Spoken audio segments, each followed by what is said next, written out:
প্রথম পুরস্কার হলো ইরজিউ মগফুরান লাক, যাও তোমাদের গুনাহ মাফ।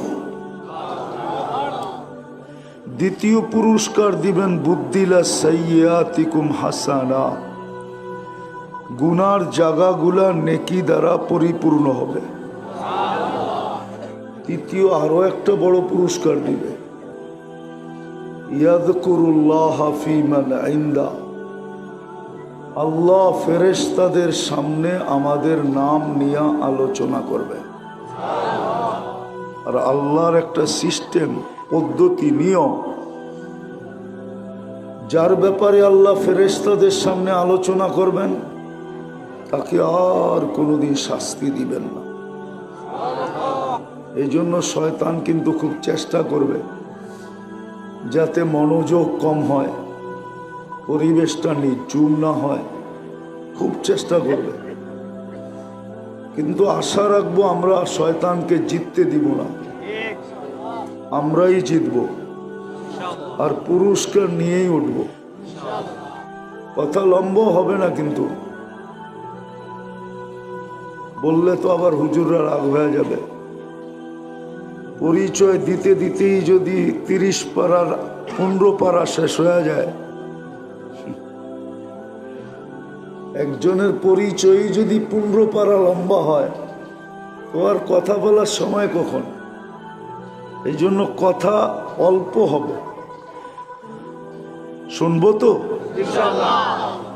আমাদের চিন্তা করা উচিত, যেখানেই বাস করি না কেন, মানুষ যেখানেই বাস করুক, এটা মানুষের সমর্থ এবং অভিরুচির ব্যাপার। কখনো মানুষ শহর ছেড়া গ্রামে যায়, আবার কখনো গ্রাম ছেড়া শহরে আসে। কখনো মানুষ অনুন্নত দেশ থেকে উন্নত দেশে যায়, আবার কখনো দেখা যাবে উন্নত দেশের থেকে অনুন্নত দেশে আসে।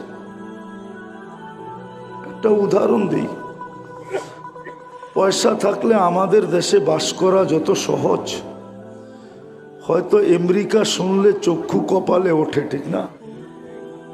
কিন্তু ওইখানে বসবাস এত সহজ না। এইখানে তো একটু পয়সা হলেই ঘরে 10টা কাজের লোক রাখা যায়, ওইখানে একটাও রাখা যায় না।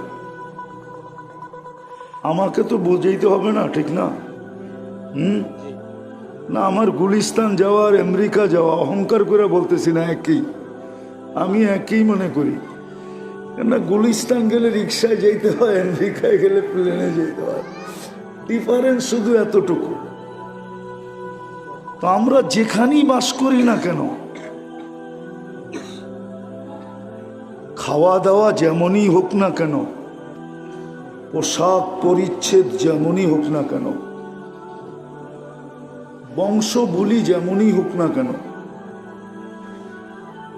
আমি শিক্ষিত দীক্ষিত হই না কেন, উচ্চ পদস্থ হই না কেন, আমরা সবাই কিন্তু যাত্রী। জন্ম নিতে দেরি, আমাদের যাত্রা চলমান হইতে দেরি হয় না। আমরা সবাই কিন্তু কি কবরের যাত্রী, মৌতের যাত্রী, আখেরাতের যাত্রী। আর আমাদের যাত্রা এই টেকনোলজির যুগেও, অতীতে তো সম্ভব ছিলই না, আজও টেকনোলজির যুগে মানুষের যাত্রা থামানো সম্ভব না, আর কোনোদিন সম্ভব হবেও না। এটাই চিরসত্য। মানুষ মঙ্গল গ্রহে বাড়ি বানাইতে পারে, এটা আমি মানি, কিন্তু যাত্রার গতি থামাইতে পারবে না, এটা আমার বিশ্বাস। কিন্তু মঙ্গল গ্রহের বাড়ি নিয়ে আমার কোনো বিতর্ক নাই। হইতে পারে মঙ্গল গ্রহে বাড়িও হইতে পারে, ঢাকার থেকে মঙ্গল গ্রহের ফ্লাইটও হইতে পারে, ঠিক না? এটা আমি মানি। কিন্তু যাত্রা থামায়া দিবে এটা আমি মানি না। যাত্রা কোনোদিন কারো থামানোর ক্ষমতা নাই। কি নাই? যাত্রা কোনোদিন কারো থামানোর ক্ষমতা নাই। বিধায় আমরা কিন্তু যাত্রী। আল্লাহ যে সতর্ক করেন না এমন না, প্রতিদিন আমাদের কানে ধ্বনি আসে, যুবকদের কানে ধ্বনি আসে,